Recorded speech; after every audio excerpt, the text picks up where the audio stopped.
Hello everyone, कैसे हैं आप सब लोग। आज हम बात करेंगे ईज़ ऑफ डूइंग बिजनेस की। आपने अपने एग्ज़ाम के लिए प्रिपेयर करते हुए ये तो डेफिनेटली ईज़ ऑफ डूइंग में इंडिया का कितना रैंक आया है, ये कौन सी ऑर्गेनाइजेशन रिलीज़ करती है, ये सारी बातें पढ़ी होगी। तो रिसेंटली वर्ल्ड बैंक ग्रुप ने ईज़ ऑफ डूइंग बिजनेस का रिपोर्ट है उसको पब्लिश करा है। इंडिया की रैंकिंग डेफिनेटली इंप्रूव हुई है, लेकिन इसमें कुछ पैरामीटर्स हैं जैसे कि protecting the rights of the minorities, जैसे कि इन्फोर्सिंग कॉन्ट्रैक्ट, इनके अंदर इंडिया का परफॉर्मेंस उतना अच्छा नहीं रहा है। So will be looking into detail, particularly हम इन्फोर्सिंग कॉन्ट्रैक्ट के बारे में बात करेंगे। होता क्या है, क्यों मैटर करता है, is even more important. Now before we go deep into the topic, there is something we are starting a new thing. तो आज के बाद हम क्या करेंगे, आई नो कि many of you must be wondering कि ये हम एग्ज़ाम में कैसे काम लेंगे, इसका एग्ज़ाम में क्या फ़ायदा है। तो हर एक न्यूज़ जो आप पढ़ते हो या जो आप देखते हो, आप सुनते हो, इसको आप बहुत ही आर्टिकुलेट करके अपने आंसर्स के अंदर अपनी जो नॉलेज है इसके अंदर इनबिल्ड कर सकते हो। व्हाट हैपन्स, देखो, एक तो इसमें प्रीलिम्स का कंटेंट होगा कि ईज़ ऑफ डूइंग बिजनेस क्या होता है, इंडिया की रैंकिंग किस में अच्छी नहीं रही है, इंडिया की रैंकिंग किस में अच्छी रही है, क्या कंटिन्यूसली पिछले 1-5 सालों के अंदर इंडिया की रैंकिंग इंप्रूव हुई है, क्या एशिया के अंदर इंडिया की रैंकिंग सबसे अच्छी है, ये सारी बातें हैं। Now any of the exam आप अटेम्प्ट कर रहे हो, उसमें एकदम ऐसे रट्टाफिकेशन वाले क्वेश्चंस नहीं आते हैं। There is a basic understanding, examiner wants you to have a basic understanding, तो हम उस बेसिक अंडरस्टैंडिंग के बारे में बात करेंगे।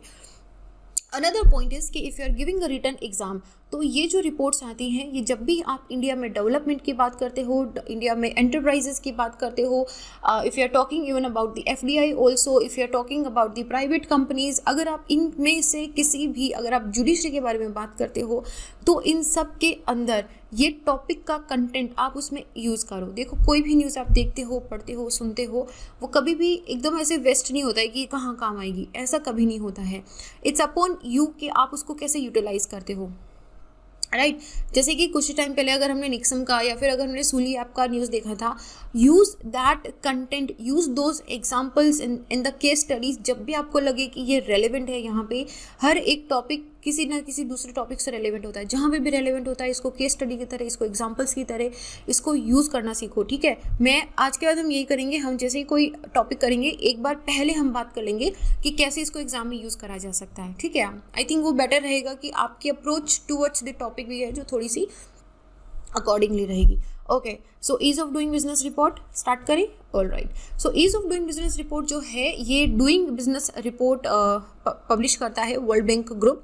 ये 191 कंट्रीज़ हैं, 191 कंट्रीज़, इनकी जो कैसा वो एनवायरनमेंट प्रोवाइड करती है, कंट्री की इकोनॉमिक पोजीशन क्या है, इन सारी चीज़ों को लेके कुछ 11 एरियाज ऑफ बिजनेस रेगुलेशन है, इन पे एक रैंकिंग क्रिएट करती है। इंडिया की इस बार जो रैंक है वो 63rd आई है overall rank, which is a good rank. अभी हम देखेंगे कि किस तरीके से इंडिया हर बार एक लेडर जंप कर रहा है। तो इसमें क्या हुआ है, हम पैरामीटर्स के बारे में भी बात करेंगे, लेकिन इसके अंदर एक एनफोर्सिंग कॉन्ट्रैक्ट का एक इंडिकेटर है।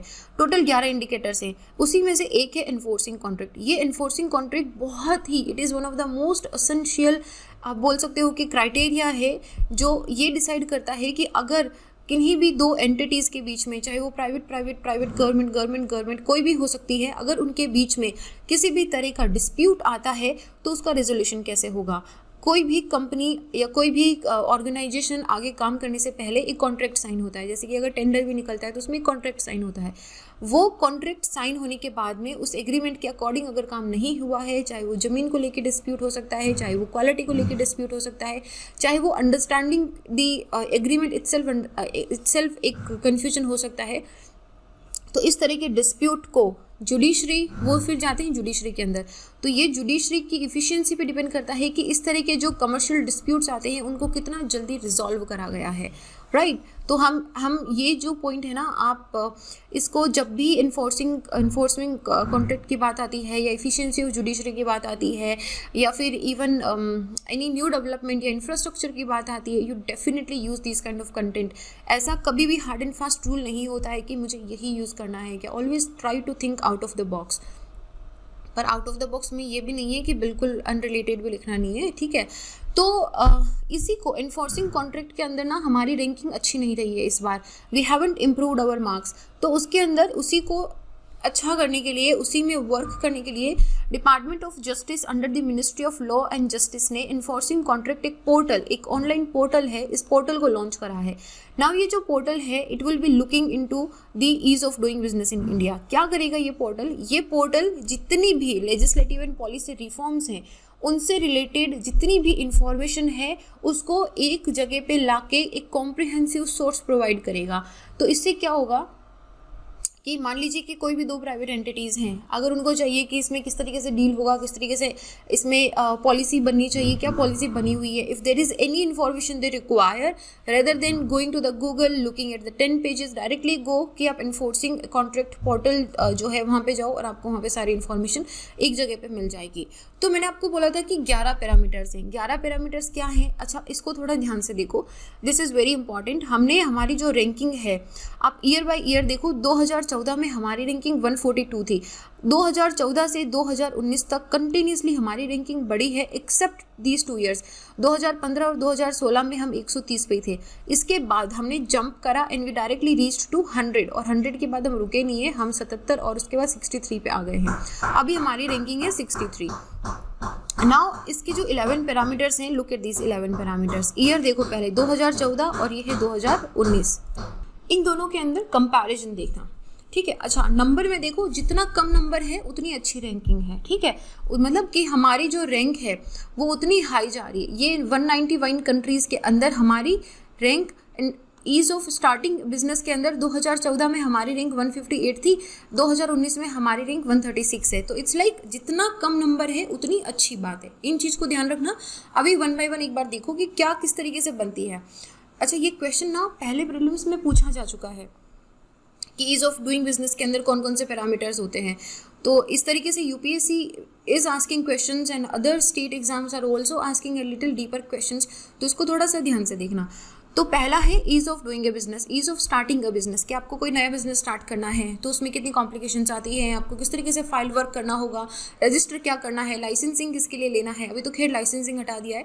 तो इन सब चीज़ों का कितना इजी वे है, मतलब आपको कितनी कॉम्प्लिकेशंस होगी, उसके अंदर हमारी रैंकिंग इंप्रूव हो गई है, ठीक है। स्टार्टिंग बिजनेस में हमारी जो रैंक है 2018 के अंदर 156 थी, तो 2019 में 137 हो गई है। So that's good, we are good situation. Second हमारा है dealing with construction permits. Construction permit 2014 में 184, which is a very poor rank. इसका मतलब है कि आपको कंस्ट्रक्शन का काम चालू करने के लिए बड़ी मशक्कत करनी पड़ेगी, बट 2019 के अंदर ये 27th रैंक पे आ गया है, which is a good position, very good position. Then come to the third parameter, which is getting electricity. As you know कि हम लोग 100% इलेक्ट्रिसिटी, 24/7 इलेक्ट्रिसिटी, क्वालिटी इलेक्ट्रिसिटी की बात कर रहे हैं। तो 2014 में ये 137 था, which has reduced to 22 in 2019. Then we have registering your property. आपको प्रॉपर्टी रजिस्टर करने में कितनी दिक्कत आती है, that has increased. इसको हम बॉक्स में रखेंगे।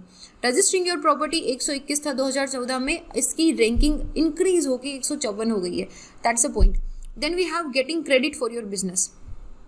Okay, getting credit for your business का मतलब है कि आपकी जो क्रेडिट रैंकिंग होता है, सिस्टम होता है, वो आपकी कंपनी को डिफरेंट रैंकिंग्स देता है ताकि इन्वेस्टमेंट आपकी कंपनी में आए, स्टॉक मार्केट के अंदर आपकी वैल्यू बढ़े, people invest a little more into your property, तो ये होता है। गेटिंग इंटरेस्ट के अंदर पहले भी हमारा ठीक था, 36 रैंक पे था, विच इज़ गुड, 25 हो गया अभी, which is like even better. Protecting minorities right investors, ये वाला जो है ना, this is again a contagious issue, protecting minority investors. 2014 में we had a very good ranking which was 7, और 2019 में इसकी रैंकिंग 13 हो गई है, which is a very downfall, ठीक है। Then in paying taxes also 2014 में 156 रैंक पे थे, 2019 में 115 पे आ गए, we have improved, that's a good point. Then coming to the trading across borders, trading across borders के अंदर हम 126 से 68 पे आ गए, विच इज़ ऑल्सो गुड, कि हमारे जो बायलैटरल ट्रेड एग्रीमेंट्स या फिर multilateral trade agreements with different countries हैं वो काफ़ी इंप्रूव हुए हैं, so that is also good situation we are going. Enforcing contract, that is the main topic of today. Enforcing contract में आप बोलोगे कि मैम रैंकिंग तो कम हुई है, 186 थे, हम 163 पे पहुंचे हैं, विच इज़ अ गुड सिचुएशन। तो दिक्कत क्या है? दिक्कत यहाँ पे है 2019 और 2018 में देखो, it was 164 in 2018 and it is still 163। हमने कोई इम्प्रूवमेंट नहीं देखा है इसमें। तो जो एनफोर्सिंग कॉन्ट्रैक्ट पोर्टल खोला गया है ना, वो इसी रैंकिंग में इम्प्रूवमेंट के लिए खोला गया है कि ये नीचे क्यों नहीं खिसक रही है।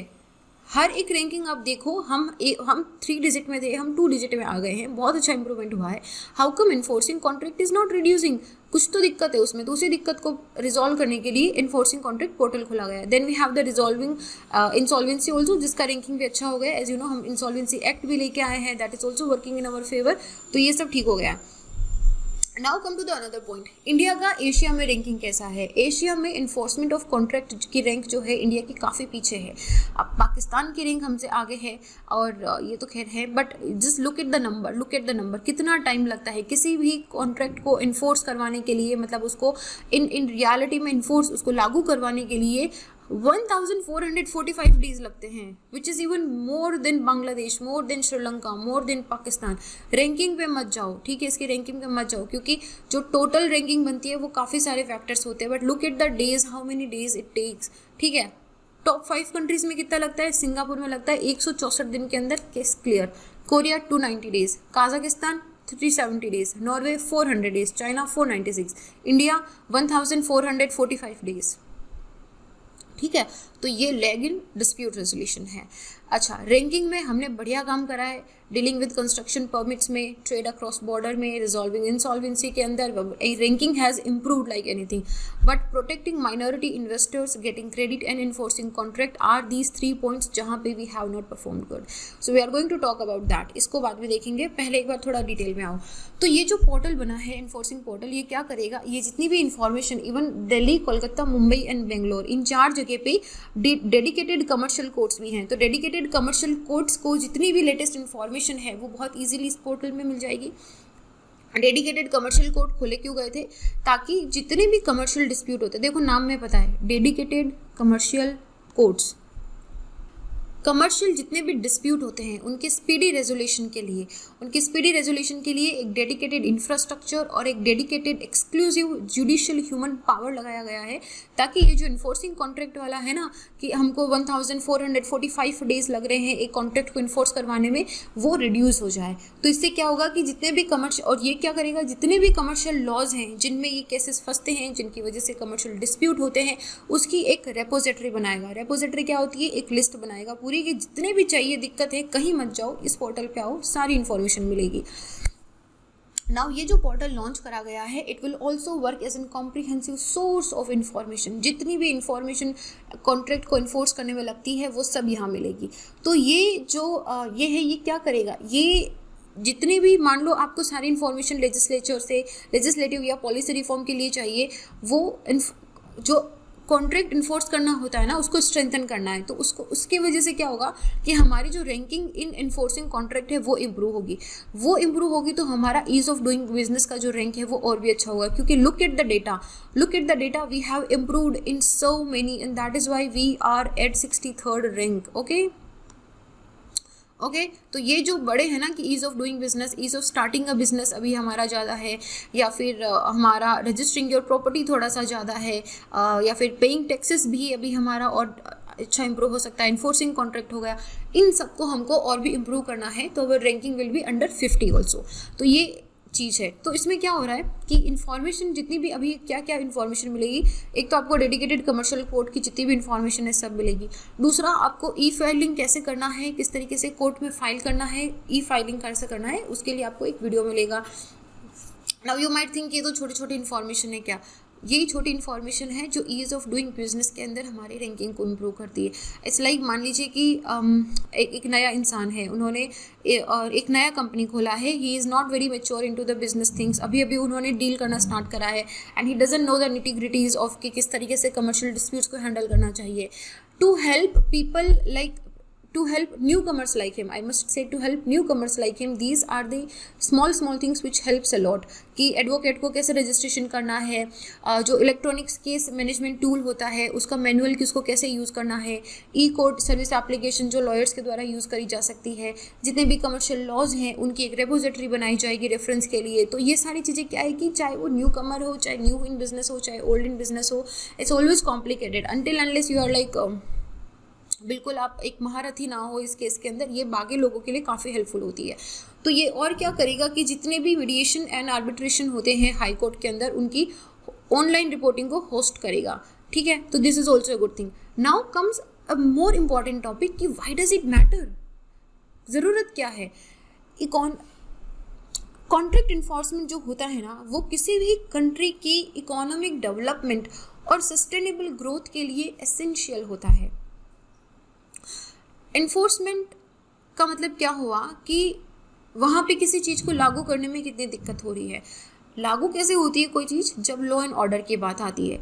तो आप अगर आपका लॉ एंड ऑर्डर या आपकी जुडिशरी आपकी एफिशिएंट नहीं है, आपकी वेल फंक्शनिंग जुडिशरी नहीं है, तो इकोनॉमिक डेवलपमेंट भी हॉल्ट कर जाता है। इकोनॉमिक एंड सोशल प्रोग्रेस तभी अचीव करी जा सकती है जब there is a respect for the rule of law, जब वहाँ पे प्रोटेक्शन ऑफ राइट इफेक्टिव हो। और ये सब चीज़ें तभी मिलती है जब वहाँ पे एक वेल फंक्शनिंग जुडिशरी हो, एक इफेक्टिव जुडिशरी हो जो टाइम पे केस को सॉल्व कर दे और पब्लिक के लिए एक्सेसिबल हो। सिंपल है, ठीक है। तो इकोनॉमीज मतलब ये जैसे काफ़ी सारी कंट्रीज़ के अंदर, ये मैंने सीधा वर्ल्ड बैंक से लिया है कि व्हाई डज इट मैटर। तो इसमें काफ़ी सारी स्टडीज़ भी दी हुई थी कि जैसे अर्जेंटीना एंड ब्राज़ील की स्टडी दी हुई थी। तो countries which have a very efficient judiciary, वहाँ पे इकोनॉमिक डेवलपमेंट के अंदर काफ़ी ईज़ देखा गया है। Those countries have a very smooth economic development. तो क्योंकि वहाँ पे क्या है कि court very effectively can enforce जो कॉन्ट्रेक्चुअल ऑब्लिगेशंस होती है कमर्शियल एंटिटीज़ की, उनको क्रेडिट मार्केट डेवलप करने में हेल्प करती है। जो ओवरऑल डेवलपमेंट है वो हायर लेवल का करने में हेल्प करती है। और जब स्ट्रॉन्ग जुडिशरी होती है ना, तो जैसे मैंने आपको बोला ना कि न्यू कमर बिजनेसमैन है, उसको नहीं पता, तो उसको कोई दबा के उसका नुकसान नहीं कर सकता। तो जो स्मॉल फर्म्स होते हैं उनकी बड़ी रैपिड ग्रोथ होती है। और ये जो स्मॉल फर्म्स होते हैं ना, ये सबसे ज़्यादा एम्प्लॉयमेंट प्रोवाइड करते हैं। हमारी जो SMEs हैं वो सबसे ज़्यादा एम्प्लॉयमेंट प्रोवाइड करने के कैपेबल हैं, तो इसीलिए उन पे ज़्यादा एम्फेसिस भी करना चाहता है। तो ये हो गया। एंड ओवरऑल अगर आपका जुडिशरी सिस्टम इफ़िशिएंट है तो आपका बिजनेस क्लाइमेट कैसा होगा, इनोवेशन को कितना मिल रहा है, क्योंकि इनोवेशन के अंदर भी बड़े केसेस हो जाते हैं, जैसे कॉपीराइट केसेस हो गए हैं। उसके बाद में फॉरेन डायरेक्ट इन्वेस्टमेंट को अट्रैक्ट करेगा, क्योंकि फॉरेन कंपनीज़ क्या चाहेंगी कि यार हम वहाँ जा रहे हैं दूसरी कंपनी में इन्वेस्ट करने के लिए, ऐसा ना हो कि हम वहाँ के लीगल इशू में फंस के रह जाएँ। सो अगर ये सारी चीज़ें स्पीडी होती है ना, तो फॉरेन डायरेक्ट इन्वेस्टमेंट भी अट्रैक्टिव होता है यहाँ पे टैक्स रेवेन्यूज़ को सिक्योर करने के लिए। तो ये कुछ पॉइंट्स हैं कि why enforcing contract is a very very important point. अब इसको यूज़ कहाँ करोगे, इसमें से जो याद रहेगा इसको जुडिशरी के अंदर यूज़ करोगे, आप इसको डेवलपमेंट में यूज़ करोगे, इकोनॉमिक डेवलपमेंट में, इसको आप ईज़ ऑफ डूइंग बिजनेस में यूज़ करोगे, इसको आप जहाँ पे भी प्राइवेट का कमर्शियल एंटिटीज़ का क्वेश्चन आता है आप इसको वहाँ पे यूज़ करोगे। This data can be use at multiple times at multiple levels. इसको आपकी आप it is only on you कि आप इसको कैसे यूज़ करते हो। Okay, so this was it. मेरा नाम संतोष है। अगर आप मुझसे जुड़ना चाहते हैं तो little_simple_buddha पे सर्च करके जुड़ सकते हैं। ऑल्सो इस वीडियो का PDF आपको टेलीग्राम पे मिल जाएगा, you can find it here. I will see you guys in the next. अपना ध्यान रखो, थर्ड वेव आने वाली है, अभी थोड़ा ज़्यादा फ्री मत घूमो, still wear your mask, sanitize your hand, the covid is not over, stay hydrated, stay happy. I will see you guys in the next. जय हिंद।